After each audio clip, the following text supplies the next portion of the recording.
原厂你车子还没有换火星塞嘛，我们先录影，就是说我现在把你车子启动，然后我们来吹油门，看它会不会把那个过去的积碳排出来。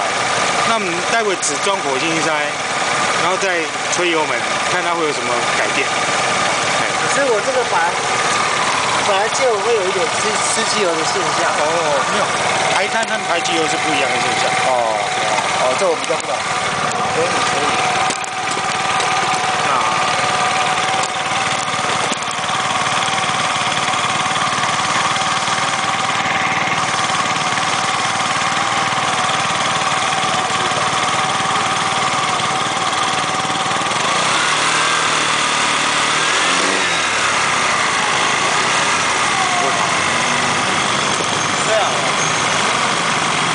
请你帮我吹油门。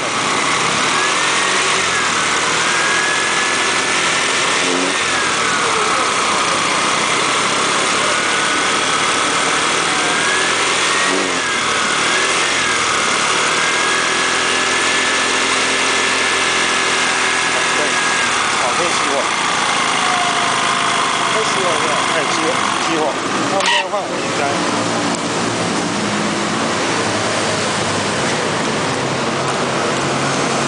这个是吧？哦，对，拉出来，不，左边这个，对。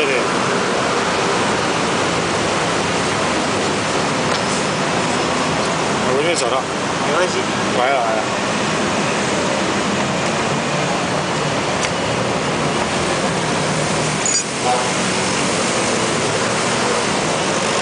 好密哦。有啊，我特地去拿过来的。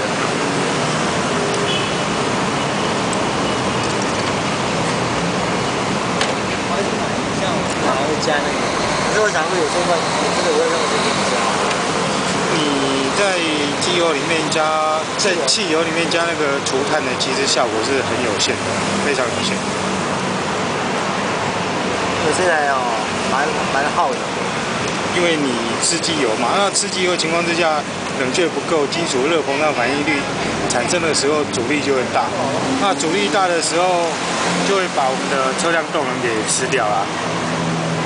就会耗油。像这个，哇，你这个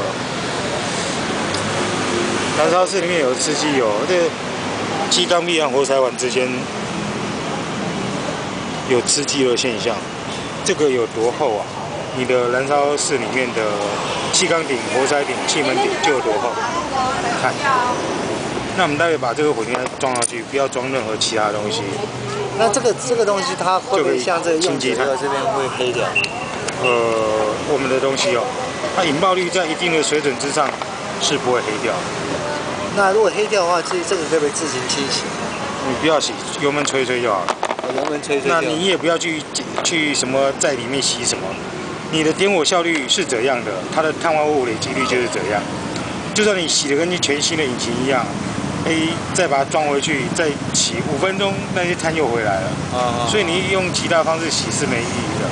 所以洗这个洗这个头变得没有意义了。没有意义啊，这边有多厚，里面就有多厚，你只洗那边，里面还是碳多啊。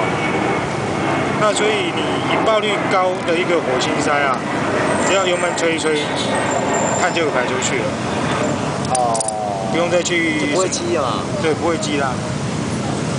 对，我刚刚像我这台。积碳跟吃机油都有发生嘛，对不对？吃很多吗？对，你机油吃很夸张，你看这个。那是肉啦。肉。那是肉，那是垫片呐。垫片肉啦。垫片因为热嘛。久了以后就变形了。热，它的垫片因为热会硬化。对啊。硬化之后质变，然后它金属和金属之间的密合度不佳。那我们里面机油气化，因为热气化之后外渗，遇到冷空气附着再附着回去，就变成油状了，所以才会这种现象。把那个要拆缸重换垫片。对。我就想了啊，反正油我随时都会看。就随时不要让它缺油就好了。是啊。因为我们常会有些客人住那种别墅的，妈的，常要爬坡骑车爬坡爬来更吃力。什么一个啊？带这接盘。这个手要紧就好了，还有多紧？差不多紧就好。我们碰到最底3/4圈就可以了。我没有算圈啊，第一下就好了。那么现在只换火星的情况之下，我们看它的排气管会有什么排出来的东西会有什么不一样？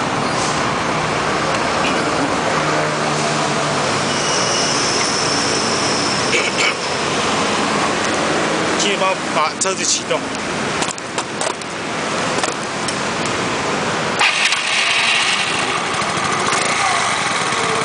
来。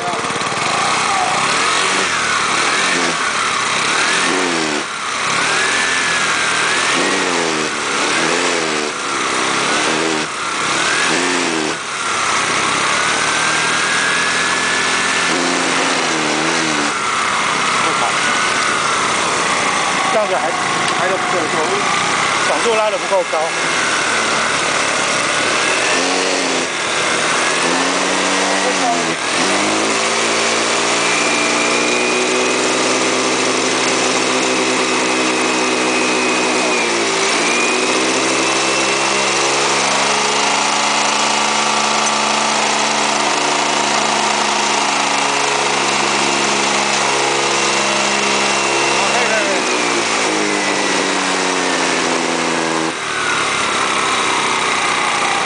我现在就可以把它清成这样。